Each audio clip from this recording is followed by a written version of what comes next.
There have also been found 6 species of toothed birds. Comparatively little has been done toward classifying the late finds, and the task is such an enormous one. Great importance is attached to them, however, since nothing of the kind had been found in America until a little over a year ago, and great stress had been laid by certain geologists on their absence. Another remarkable feature of the discovery was that the fossils which had been reported as not existing in this country had hardly been brought to light in one locality before thousands of tons of them were simultaneously discovered in half a dozen different places.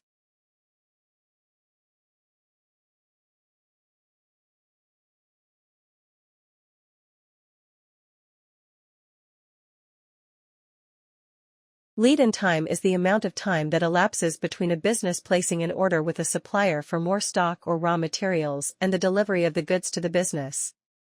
Businesses want the lead time to be as short as possible, so that they can meet their customer orders and minimize the time between paying for the stock and receiving the feedback from the customer. However, this may not happen due to a number of factors, such as delays in the supplier receiving the order, or the breakdown of the supplier's lorries delivering the stock to the business.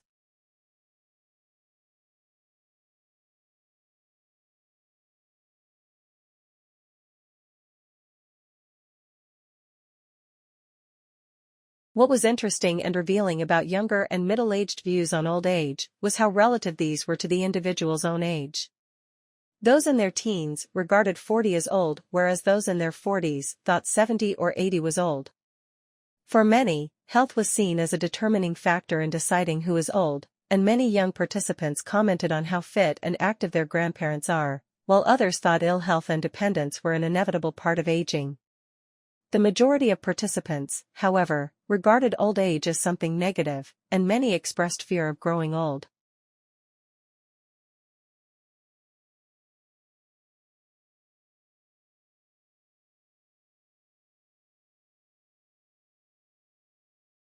Good evening, ladies and gentlemen. My theme for this session is convergence, technology change and business practice. This is somewhat dear to my heart, in that I have spent much of the last 15 years involved in various aspects of technology and their impact on business, across a broad spectrum, from applications of signal processing in manufacture right through to the use of utilization data and diary applications, to improve the time utilization of the sales force.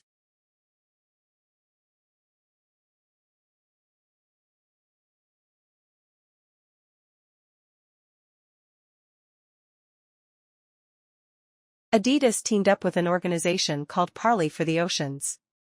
Parley goes out and collects plastic waste from the ocean. Adidas uses the plastic waste to make shoes. Shoes made with plastic from the ocean, good for the environment and good for business. Because if you know that rapidly growing consumer segment known as hipsters, and I know you know hipsters, then you know that a hipster faced with the choice between a no-name shoe and an Adidas made with plastic from the ocean will pick the Adidas every day of the week and twice on Sunday, and then walk around like it's no big deal but look for every opportunity to talk about them.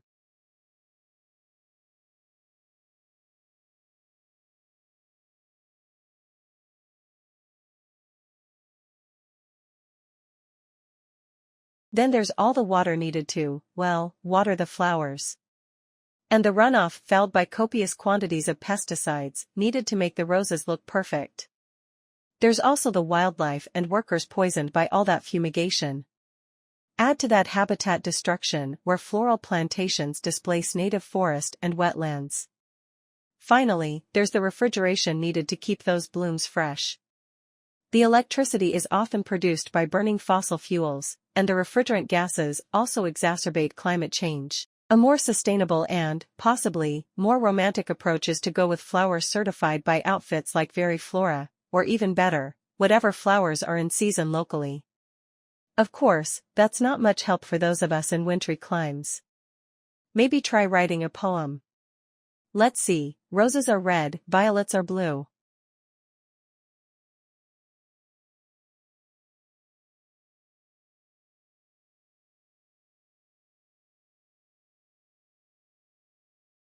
One seminal difference in policy remains: the coalition has not matched what is Labour's most important innovation promise.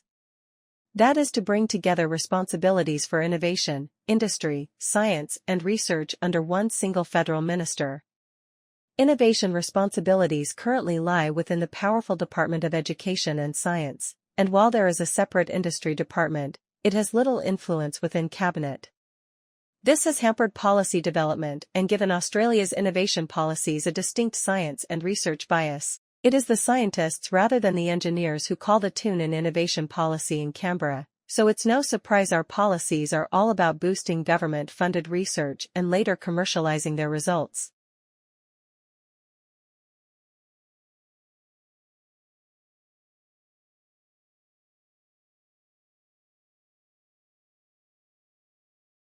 We've decided to adopt, just as a loose theme for the course, a biological theme so that you can see the connections between chemistry and biology and the things you might consider doing in the future. We want you to think about the molecules that are relevant to your body, the processes that occur in your body, the chemistry that's going on and how energy plays a role. And we've divided the course into 4 sections, and after each section, there will be a midterm. The first one is about matter.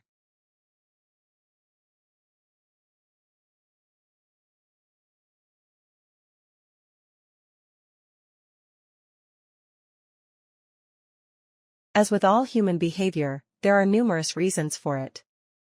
But often it's caused by someone who feels the need to show their superiority over someone else, in order to feel that they aren't at the lowest level in hierarchy or a group of people.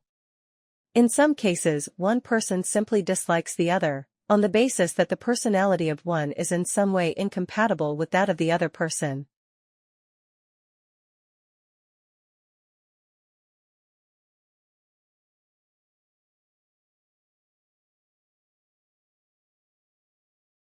So, palm oil is the most widely produced oil crop currently.